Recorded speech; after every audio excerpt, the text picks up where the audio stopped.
fokusi i punës tonë është gjithmonë tek rritja e numrit të nxënësve në arsim profesional, për arsye sepse këtu ata kanë një të ardhme, të gjithë të rinjt kanë të ardhme në profesione të ndryshme. E veçanta e shkollës tonë është që numri i nxënësve është goxha, është 670 nxënës për vitin e kaluar dhe regjistrimet e klasës së 10 për vitin e kaluar ishin 235. Me punën e bërë këtë vit, ne pretendojmë që numri i regjistrimeve për klasën e 10 jetë edhe më i madh, që jetë rreth 250-300 nxënës dhe promovimi i shkollës ka konsistuar në pjesën mbajtjen e grupeve të promovimit pranë shkollave nëntëvjeçare, por njëkohësisht dhe ardhjen e thuajse të gjithë shkollave nëntëvjeçare që përfshin qarkull, të cilët janë kontingjent i nxënësve tanë që vinë, kanë parë mjediset e shkollës, kanë parë orët e mësimit, kanë prekur nga afër gjithçka dhe bazë materiale si bëhen praktikat për të bindur për drejtimet të cilët ata dëshirojnë.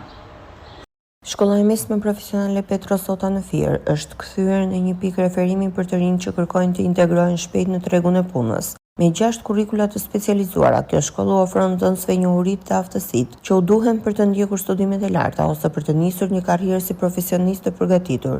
Përshëndetje të nderuar televizikues, jemi këtu në shkollën e mesme profesionale Petro Sota për të mësuar më shumë rreth aktivitetit të saj dhe bëjmë intervista me nxënësit e shkollës Petro Sota dhe me drejtoreshën e shkollës Petro Sota ku mësuam më shumë për kurrikula dhe vizituam disa nga laboratorët e kësaj shkolle.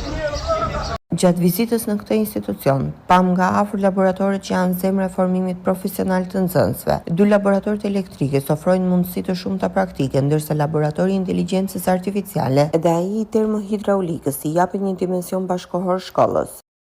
E veçanta e shkollës tonë është që janë 6 drejtime që janë shumë të kërkuara në tregun e punës. Është drejtimi teknologji, informacioni dhe komunikimi, që marrin pra profilin në zhvillim website, është drejtimi elektroteknik, është drejtimi mekanik, shërbim mjetesh transporti, kemi kërkim shpim shfrytëzim naftë, gaz dhe ujë dhe termohidraulik. Pra sikurse e shikoni, janë 6 drejtime shumë të kërkuara në tregun e punës dhe veçoria e arsimit profesional sot në Shqipëri është sepse të gjitha këto diploma dhe certifikime të cilët marrin nxënësit integrohen jo vetëm në tregun e punës, të cilët ka shumë nevojë tregu punës vendas dhe janë të mirë paguara, por ashtu njëkohësisht edhe jashtë. Pikërisht kur mbaron vitin e 4 në arsimin profesional, ti ke marrë nivelin e 4 të kornizës shqiptare të kualifikimeve, referuar nivelit të 4 të kornizës europiane të kualifikimeve.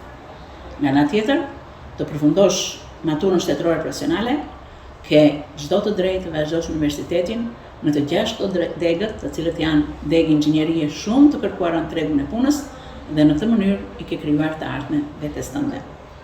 Do ta veçoj që sukseset e kësaj shkolle lidhen ushtësisht me nivelin e stafit të mësuesve. Ne kemi një staf të mirë kualifikuar, pra inxhinierësh, instruktorësh, mësuesësh të kulturës së përgjithshme, sepse në radhë të parë ne pretendojmë që të nxjerrim qytetarë të denjë dhe profesionistë të kualifikuar. Në lidhje me veç jetës së përditshme, mësimdhënies, mësimit, praktikave e tjerë, ne kemi një bashkëpunim me bizneset që operojnë në qarkun tonë. Janë rreth 120 biznese për të cilat neve bashkëpunojmë, ku nxënësit tanë zhvillojnë praktika profesionale dhe gjithashtu janë të gatshëm për të rekrutuar nga këto biznese për punësim.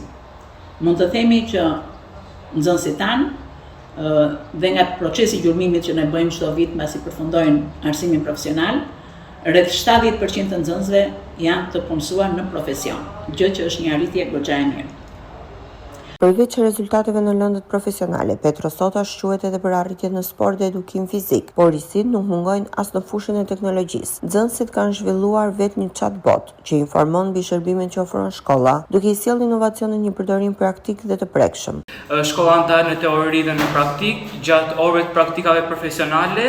Ne si nxënës kemi bërë dhe faqen në webit të shkollës, ku kemi vendosur inteligjencën artificiale që t'i vinë ndihmë jo vetëm nxënësve, por edhe prindërve që ta bëjë sa më të lehtë ndërveprimin në këtë faqe.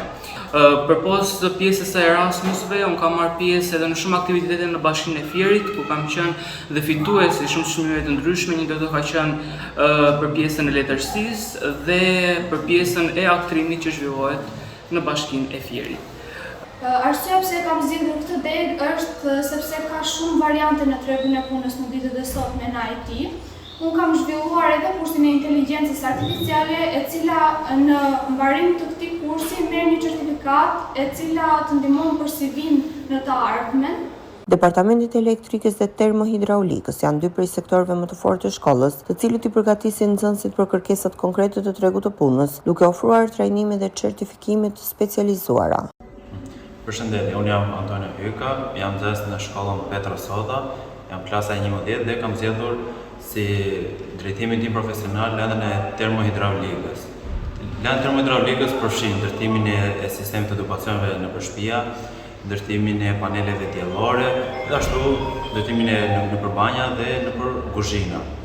Unë zgjodha këtë lloj drejtimi si një mundësi më e mirë punësimi në të ardhmen.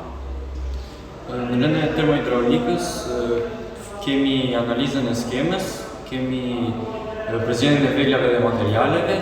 Shkolla e mesme profesionale Petro Sota mbetet një nga asetet më të rëndësishme arsimore të Fierit, duke u dhënë të rinjve shansin të ndërtojnë një të ardhmen të sigurt, si në arsimin e lartë, ashtu edhe në tregun vendase ndërkombëtar të punës.